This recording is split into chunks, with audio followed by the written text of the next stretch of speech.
안녕하세요. 네, 오현준입니다. 여러분하고 2달에 걸쳐서 교육학으로 여행을 떠나게 됐습니다.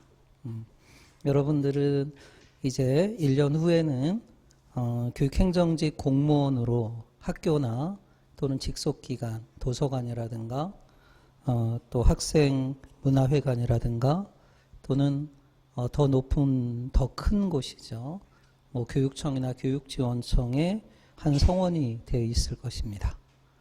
저의 강의는 뭐 이론적으로는 여러분들이 교육학이라는 학문을 통해서 인간과 세상, 특히 이 교육이라는 현상을 새롭게 볼 수 있도록 그 도움을 주는 데 있고요. 실제적으로는 여러분이 교육학에서 100점을 맞는 것을 목표로 하고 있습니다. 그래서 교육이라는 굉장히 중요한 일이죠. 교육이라는 노동은 제가 22년간 현직 교사로서 근무를 했지만 사람을 만나는 일이에요. 그래서 되게 설렙니다. 그리고 그 사람을 변화시키는 일입니다. 사람이 변화된다는 것이 여러분은 어떻게 느끼실지 모르지만 가르치는 저는 그런 걸 많이 느꼈어요. 예를 들어서 처음 교육학 진단 검사를 봤는데 40점 맞은 분이 1년 후에 98점을 맞고 그런 모습을 보면 참 사람이 변화될 수 있다는 희망, 그리고 그것을 넘어서서 사람들이 발딛고 있는 우리 사회, 이 세계를 변화시킬 수 있다는 희망. 그래서 매번 이렇게 새롭게 강의를 시작할 때는 되게 어떤 사람을 만나게 될까, 그런 설레임이 있습니다.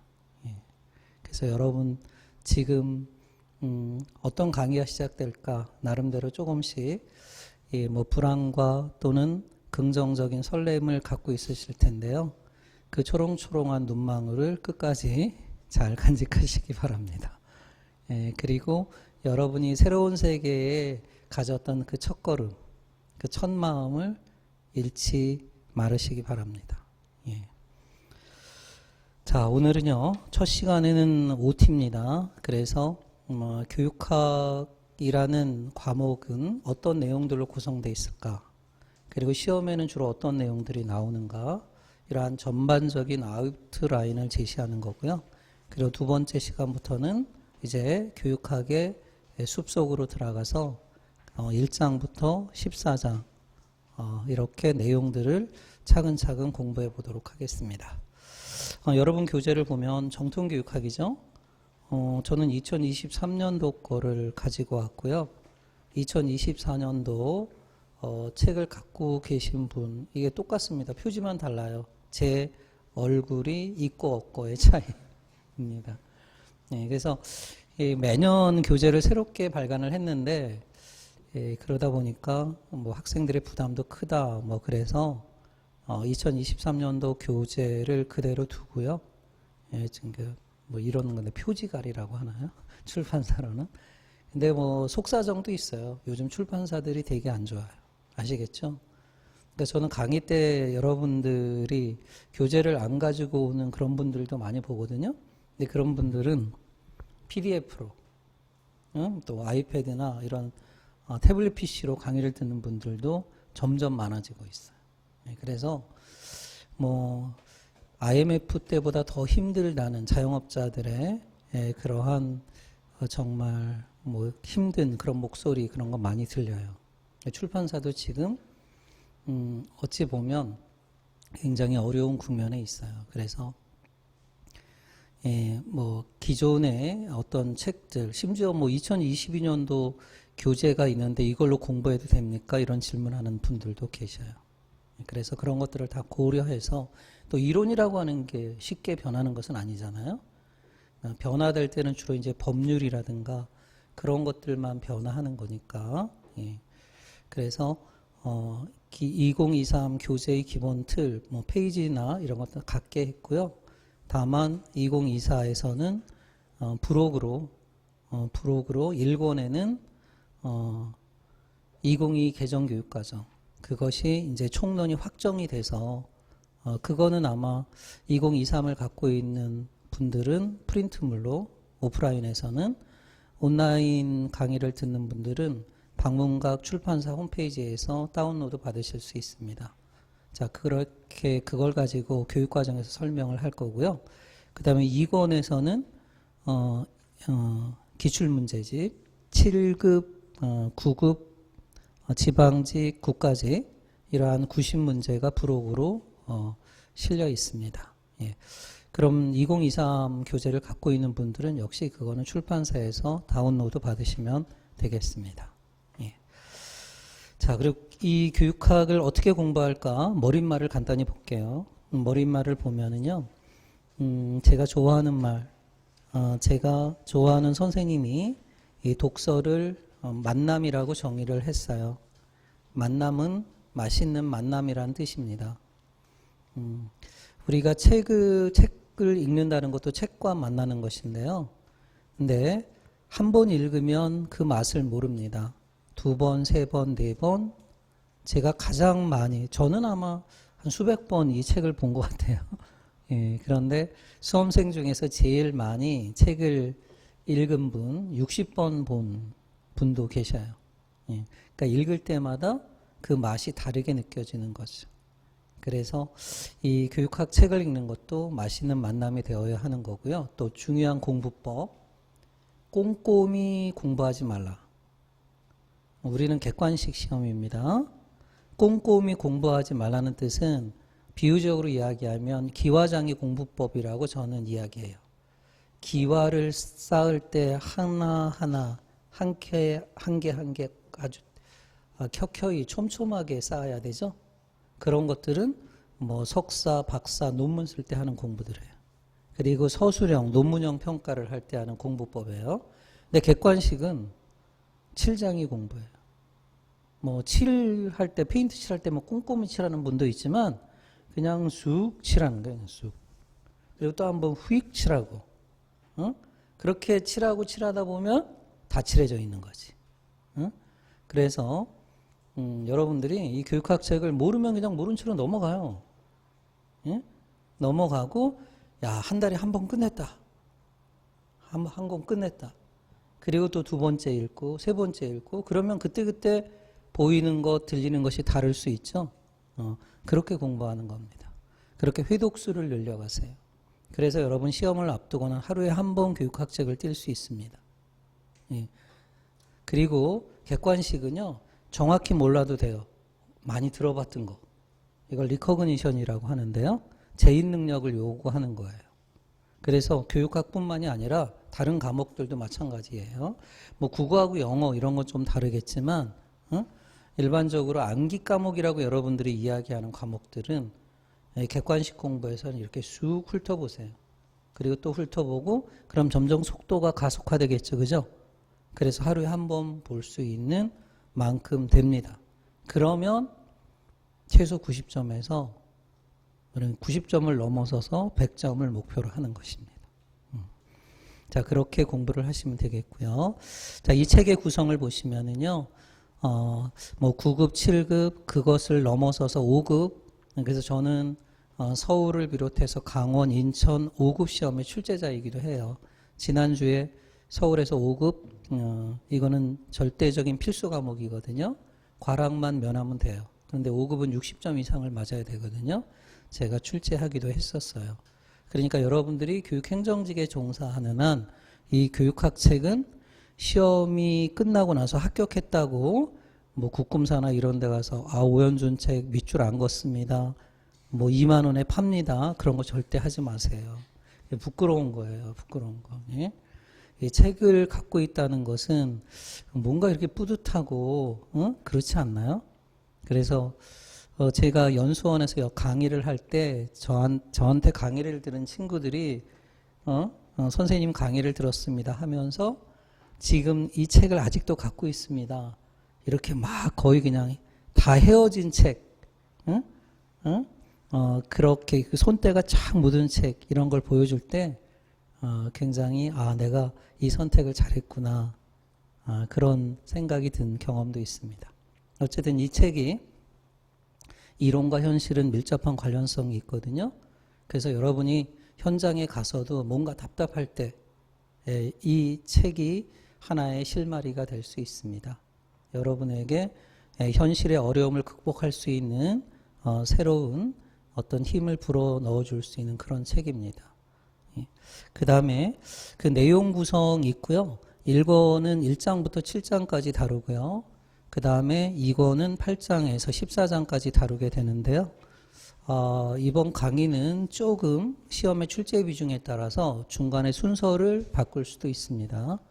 예를 들어서 출제 비중이 높은 이 14개의 챕터가 독립적인 교육학이라는 이름으로 연결되어 있기도 하지만 이렇게 독립적인 에피소드로 구성이 되어 있다 해도 과언이 아니거든요. 그래서 출제 비중이 높은 걸 먼저 끌어서 공부할 수도 있습니다. 강의할 수도 있습니다. 자, 그래서 올해는 그렇게 강의를 하려고 하는 거고요. 그 다음에 이 강의를 들은 다음에 그 다음 강의가 뭐냐면 문제입니다. 문제. 기출문제. 그래서 이론서 한 권, 그 다음에 기출문제 한 권, 요 두 권만 갖고 있으면 됩니다. 물론 이론서는 제가 이 규모나 이런 것들을 점점 줄여가면서 그러니까 공부하는 방법을 저는 원근법으로 교육학 강의도 시작을 하거든요.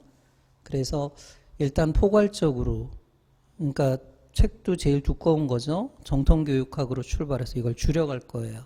그래서 마지막에는 끝장 노트 이렇게 얇은 단권화된 책으로 마무리를 하는 것입니다. 그래서 여러분도 공부하실 때 일단 크게 전체적으로 포괄적으로 보신 다음에 점점 세분화해서 좁혀가는 게 좋습니다. 그런데 거꾸로 하시면 안 돼요. 시험에 나올 거부터 하자. 그래서 그것만 막 외우다가 나중에 정말로 시험을 앞두고 모의고사 보는데 모르는 문제가 나와요. 예를 들어서 2023년도는 뭐 예전에도 그랬지만 국가직보다 지방직이 어려워요. 왜냐하면 국가직은 인사혁신처가 원하는 형태로 출제를 하지만 지방직은 17개 시도교육청이 원하는 대로 출제를 해야 돼요. 그래서 지방직 같은 경우는요, 국가직하고 좀 다른 점이 뭐가 있냐면 국가직 문제가 쉬워요. 심지어 10월 달에 치는 25문제 교육학, 7급 교육학도 지방직보다 제가 볼 때는 쉬워요. 응? 왜 그러냐면 국가직은 2차 시험이 중요해요.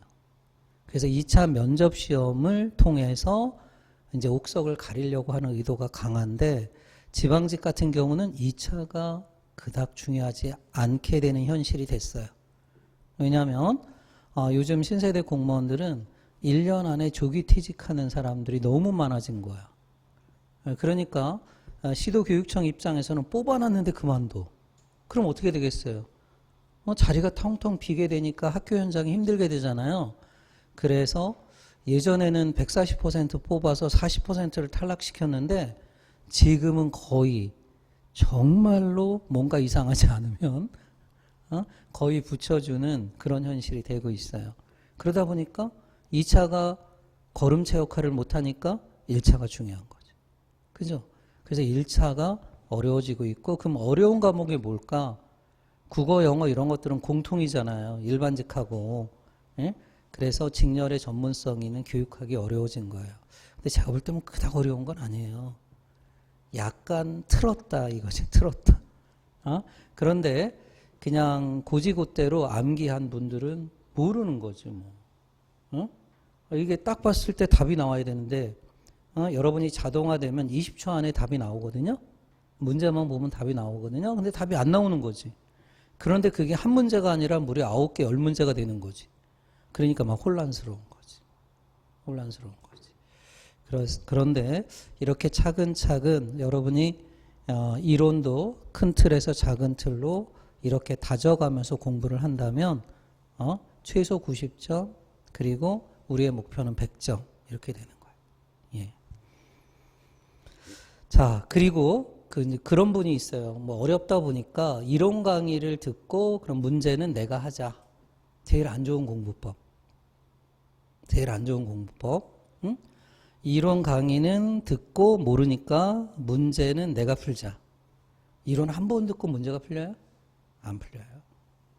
그러니까 저는 오히려 그렇게 하나의 강의를 선택한다면 기출문제 풀이 강의를 들어라. 응? 그러니까 결국은 이론을 많이 알아도 문제 푸는 거는 조금 다른 차원의 세계예요. 네, 그래서 기출문제 풀이를 들면 문제를 중심으로 이론이 새롭게 구성이 돼요. 이게 중요한 거예요. 아무리 중요한 이론도요, 객관식으로 문제화할 수 없는 이론이 있어요. 그래서 기출문제집, 그거는 제가 볼 때 뭐 제 책 중에 가장 많이 팔린 부분이기도 하지만 그 9급은 물론 7급, 물론 5급, 임용까지 다 포괄해서 문제가 나와 있어요. 그래서 여러분들의 사고도 확장시켜주고 문제를 다루는 그러한 기술이나 몰라도 풀 수 있는 그런 것들을 알려주기 때문에 그 기출문제는 되게 중요합니다. 차라리 하나를 선택한다면 기출문제 풀이를 들으시기 바랍니다. 기출문제 풀이는 3달로 진행을 합니다. 그래서 이론하고 문제를 같이 해야 되니까요. 자, 공부는 어떻게 하는 것이 좋은가? 첫 번째, 자, 원근법에요. 연역법으로 공부를 하시기 바랍니다. 이게 라이겔루스의 정교화 이론이거든요. 큰 틀, 줌아웃해서 뼈대, 큰 개념을 먼저 본 다음에 그리고 줌인해서 살을 붙여가는 거죠. 이걸 일레보레이션 정교화라고 불러요. 그리고 다시 줌아웃해서 썸머라이즈 요약하는 거예요. 예? 이런 식으로 공부하는 게 좋습니다. 그래서 오늘 첫 시간은 되게 중요하거든요. 교육학이라는 숲속에 14개의 나무들이 있어요. 14개의 챕터들이 있어요. 그 각각의 챕터에서 어떻게 문제화 되는지, 어떤 부분이 문제화 되는지 그걸 설명할 거예요. 그거만 잘 기억해 두시고 나중에 공부할 때는 출제 비중이 높은 거부터 하시면 돼요. 그래서 예를 들어서 교육행정학과 그 다음에 교육심리학을 하면 적게는 6문제, 많게는 10문제까지 맞을 수 있어요. 그러니까 50%를 맞출 수 있다는 거지.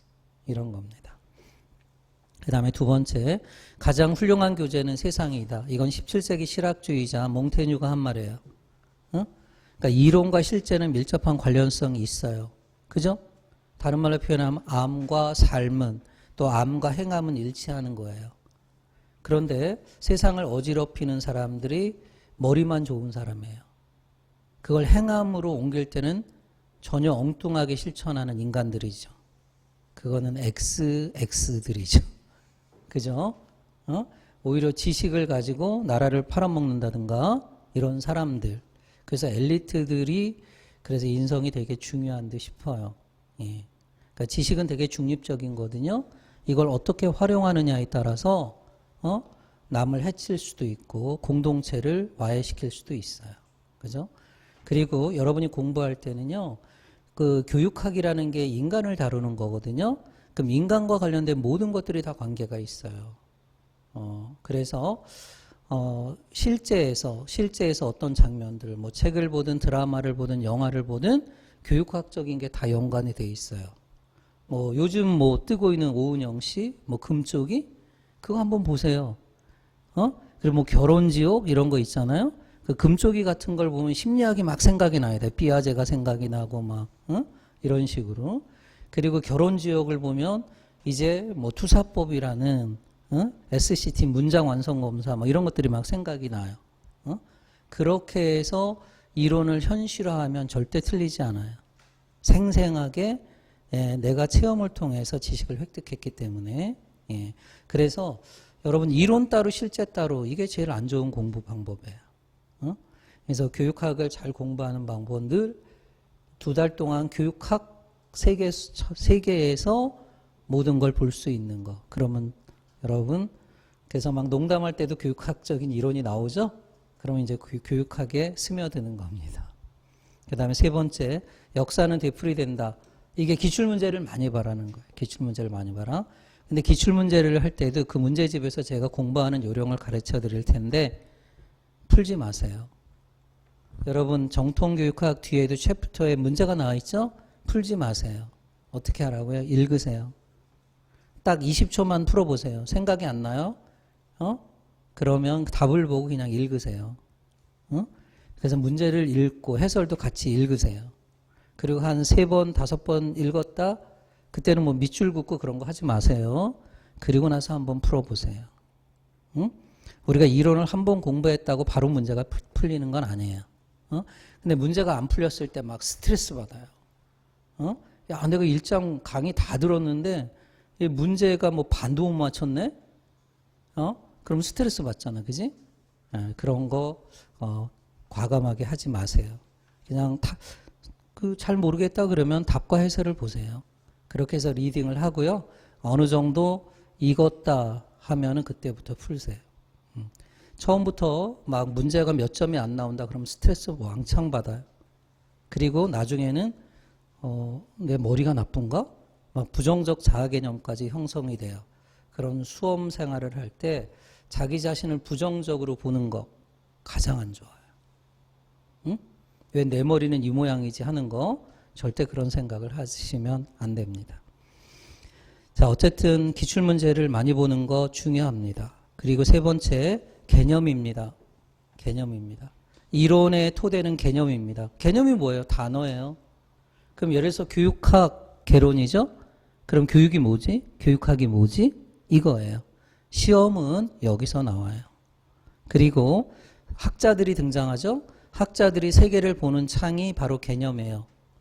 그래서 뭐 콜맨이 나온다, 피터스가 나온다, 이런 학자들이 나왔을 땐 그 학자들은 어떤 단어를 가지고 세계를 보는지 그 키워드만 알면 20문제 중에서 적게는 8문제 이상이 학자들의 주장이거든요. 그럼 그 개념만 알아도 풀 수 있는 거예요. 예. 그래서 개념을 정확히 파악해라. 개념의 연계망이 원리예요. 그래서 개념과 원리는 출제 비중이 되게 높은 겁니다. 개론은 그 정도만 알면 되는 겁니다. 예. 자, 그래서 여러분들이 교육학을 공부하면서 교육학이라는 새로운 학문, 너무 이게 되게 방대하거든요. 너무 걱정하지 않으셔도 되고요. 어쨌든 교육은 인간을 다루는 학문입니다. 교육의 알파와 오메가는 인간입니다. 그래서 여러분이 인간에 대한 그러한 새로운 이해를 하셨으면 좋겠고요. 또 인간이 어떻게 변화하는지 그 변화를 도모하는 게 교육이니까 이 교육을 통해서 이제 현장을 변화시키는 그러한 아름다운 교육행정이라는 노동에 종사하는 그런 공무원이 되시길 바랍니다. 자, 그럼 이제 본격적으로 교육학이라는 학문에 어떤 내용들로 구성되어 있는지 그 차례를 보도록 하겠습니다. 그 전에 보면 출제 경향이 나와 있죠? 이것도 되게 중요해요. 예. 역사는 되풀이되는 거니까 기출된 부분에서 응용해서 많이 나오는 거예요. 응? 그러니까 뭐 2023년도 지방직이 약간 어려웠다고 하지만 이미 우리가 다 다뤘던 거예요. 조금 묻는 방식이 달랐을 뿐이죠. 이런 거예요. 그래서 여러분 공부를 어떻게 할지 막막하다 싶을 때는 그 기출문제 출제 경향의 각 챕터에 어떤 게 나왔다는 게 있잖아요. 그거만 찾아서 공부하세요. 그거만 하나씩 체크해 가면서 뭐 예를 들어서 자, 2022년도 국가직 7그 9급의 평생교육, 비형식적 교육이 나왔다. 이게 뭐지? 찾아요. 그리고 체크. 이런 식으로 공부를 하시는 것도 좋아요. 그럼 이런 식으로 한 5번 왔다 갔다 해보세요. 아, 이 챕터에서 어떤 내용이 나오는구나. 알 수 있죠. 그리고 그 내용만 맞으면 제가 볼 때 90점이에요. 최소. 그렇게 공부하면은 막막하게 뭘 해야 될지 모르는 분들은 그런 식으로 공부를 해서 무조건 공부를 해고 봐야 되겠죠. 그죠? 예. 그것도 하나의 방법이고요. 자, 그러면 교육학은 일종의 학인데요. 그 교육학이라는 학문 속에 어떤 내용들 구성되어 있는지 차례를 보겠습니다. 일단 교육학 책이 뭐 시중에 나와 있는 게 되게 많고요. 그 나름대로 그 가르치는 그 선생님들이 편집하는 스타일이 다르겠죠. 근데 저는 교사로서 22년 근무를 했기 때문에 학교를 중심으로 교육학의 내용들을 이렇게 구성했어요. 그러니까 1장부터 3장까지는 교육과 교육학에 대한 전반적인 OT예요. 입문 부분입니다. 교육이 뭘까? 교육학이란 무엇일까? 교육의 이해예요. 그 다음에 우리나라와 서양에서 교육이 어떻게 시작되고 오늘에 이르렀는가 우리가 역사를 보는 거예요. 예. 그리고 4장 교육 철학부터 10장 교육 평가까지는 이거는 이제 학교를 중심으로 전개되는 교육의 본론이에요. 사장 교육 철학은 우리가 왜 교육을 하는가? 교육은 미래지향적인 활동이거든요. 교육의 목적과 관련된 탐색입니다. 그 다음에 5장 교육과정은 커리큘럼이죠. 여러분 수강 신청 다 해보셨잖아요. 이거는 목표를 달성하기 위해서 우리가 배워야 하는 콘텐츠, 내용입니다. 내용, 교육 내용. 그래서 여러분이 학교에서 배우는 국어, 수학, 영어 이런 교육 과정이 어떻게 만들어지는가, 어떤 것들이 있는가, 우리나라 교육 과정은 어떤 것인가 이런 것들을 다룹니다. 그 다음에 6장, 1권에서 제일 중요해요. 제일 출제 비중이 높은 거예요. 자, 교육은 인간을 다루는데 그러면 인간은 어떤 존재인가 이걸 과학적으로 이해하려는 것이 교육심리학이에요. 자, 교육심리학은 여기서부터는 방법이에요. 아동의 특성을 잘 알아야 그에 맞는 방법을 우리가 구사할 수 있겠죠. 그 다음에 7장은 더 구체적으로 교수학습 방법이고요. 그 다음에 2권으로 넘어가면 8장 교육공학이에요. 교육공학은 매체예요. 매체. 예, 우리가 그 이론이라는 게 추상적인 거잖아요. 개념도 그렇죠. 근데 아이들에게 그걸 가르치기 위해서는 조금 더 쉽게 접근을 해야 되잖아요. 그래서 매체를 활용하는 거예요. 이것이 교육공학이고요. 교육공학은 교수학습 방법에서 확장된 영역이라고 볼 수 있어요. 자, 여기까지는 이제 목표, 내용, 방법이죠. 근데 학교는 교과만 가르치는 거 아니에요. 모두 있죠. 교과 외 활동도 있죠. 동아리 활동도 있고요. 진로 활동도 있고요. 이런 것들을 아우러서 생활지도, 생활교육이라고 합니다. 그 생활지도, 생활교육의 핵심이 상담입니다. 이게 9장이에요. 그래서 학교의 교육과정은 이렇게 교과와 교과 외 활동으로 구성이 돼 있어요. 자, 그리고 이제 학교 교육의 본 영역 마지막이 바로 평가예요. 평가. 평가는 교육의 목표, 내용, 방법, 교과, 생활지도가 잘 이행되었는지를 점검하는 성찰적 활동이에요. 그죠? 과연 목표에 달성했는가? 이런 걸 반성해 보는 거죠. 예. 이렇게 해서 4장부터 10장이 교육의 본 영역이에요. 자, 그 다음에 11장부터는 그 교육의 본 영역을 지원하고 연구하는 그런 활동들로 구성되어 있어요. 일단 11장 통계는 수거든요. 우리가 현상을 수로 파악하면 조금 더 과학적이고 합리적으로 이해할 수 있겠죠. 그 다음에 12장은 연구예요. 연구는 문제를 해결하는 과학적 과정이에요. 우리가 교육활동을 하다 보면, 여러분은 교육행정을 하다 보면 어떠한 문제에 직면하게 되겠죠. 그죠? 이것을 좀 여러 가지 이론들을 끌어와서 어떻게 해결할 것인가 하는 걸 탐색하는 게 연구예요. 자, 그 다음에 이제 중요한 산이 나타나요. 교육행정이에요. 자, 이 교육행정은 교육학 개론에서 또 교육학에서 제일 많이 출제돼요. 적게는 4문제, 많게는 6문제. 어떤 때는 8문제까지 나온 적이 있어요. 그거는 너무 편향되게 나온 거긴 하지만 어쨌든 교육행정학이 출제 비중이 제일 높아요. 왜 그럴까요? 여러분은 교육행정직을 꿈꾸는 것이기 때문에. 좋게 말하면 그렇고요. 조금 나쁘게 말하면 교육행정을 전공한 교수들이 출제위원, 선제위원으로 들어가기 때문에 그래요. 그러니까 아무래도 자기가 교육행정학을 가르치니까 그걸 많이 내는 거지. 이기적인 사람이지. 그죠? 여러분 알잖아요. 전 시대는 행정학이 전 직렬의 필수였잖아요. 그지? 근데 이제 행정학의 시대가 갔어요. 그죠? 그리고 이제 각 직렬마다 그러한 그 직렬에 맞는 교육행정직 같은 경우는 교육학이 필수 과목으로, 전공 과목으로 들어오기 시작했잖아요. 그죠? 그리고 지금은 이제 행정법의 시대로 갔죠. 행정법이 또 전직렬로 들어가잖아요. 예. 그래도 어쨌든 우리가 교육행정직은 교육학이 선택 과목이 아니라 필수 과목으로 들어온 건 비정상을 정상화시킨 거예요. 제가 보니까 우리 사회는요, 변증법적으로 전개가 되는데 이게 진보하는지는 모르겠어요. 비정상, 정상이 왔다 갔다 해요. 그러니까 결국은 이게 소모적인 거야, 계속. 그죠? 짓고 부수고, 짓고 부수고, 싸고 치고, 싸고 치고, 이런 형태로 전개가 되는 거죠. 그러니까 교육학이 이게 다른 나라 같은 경우는 직렬별로 전문 과목들이 있거든요. 심지어 교육행정직 같은 경우는 교육학하고 행정법만 100문제를 보는 그런 경우도 있어요. 나머지는 패스페일이죠. 국어, 영어, 국사는 패스페일. 장기적으로 보면 저는 그렇게 될 거라고 생각을 해요. 근데 그것이 우리는 굉장히 정치가 많이 좌우를 하는 거니까 그게 뭐 단기간에 올 것 같지는 않지만 이게 바람직하게 전문성을 발휘한다면 그렇게 가야죠. 그죠? 국어, 영어, 국사가 여러분 공무원 하는데 필요한가요?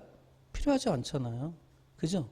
근데 아이러니컬하게도 국어, 영어, 국사, 심지어 어느 해는 국어, 어느 해는 영어를 잘해야 합격을 하는 거예요. 교육학 잘하는 거는 상관이 없어요. 이렇게 되는데 그게 조금 더 우리 사회가 업그레이드 되면 이제는 그거는 패스페일, 자격고시로 바뀔 테고요. 그리고 직렬마다 전문적인 과목 2과목 정도씩 되겠죠. 지금 7급이 그런 형태로 진행되고 있는 거예요. 예.